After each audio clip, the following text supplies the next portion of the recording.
मी सुनेत्रा अजित पवार गांभीर्यपूर्वक प्रतिज्ञा करते की कायद्याद्वारे स्थापित झाले आहे अशा भारताच्या संविधानाबद्दल मी खरी श्रद्धा व निष्ठा बाळगीन।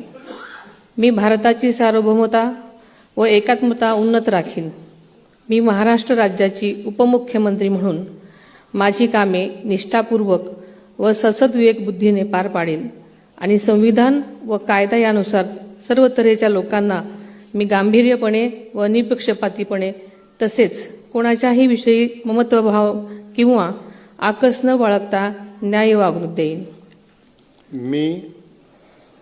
मी सुनेत्रा अजित पवार गांभीर्यपूर्वक प्रतिज्ञा करते की महाराष्ट्र राज्याची उपमुख्यमंत्री म्हणून माझ्या विचारार्थ आणली जाईल किंवा मला ज्ञात होईल अशी कोणतीही बाब अशी उपमुख्यमंत्री म्हणून माझी कामे यथायोग्य पार पाडण्यासाठी आवश्यक असेल ते खेरीज करून एरवी मी कोणत्याही व्यक्तीला किंवा व्यक्तींना प्रत्यक्षपणे वा अप्रत्यक्षपणे कळवणार नाही किंवा त्यांच्याकडे उघड करणार नाही।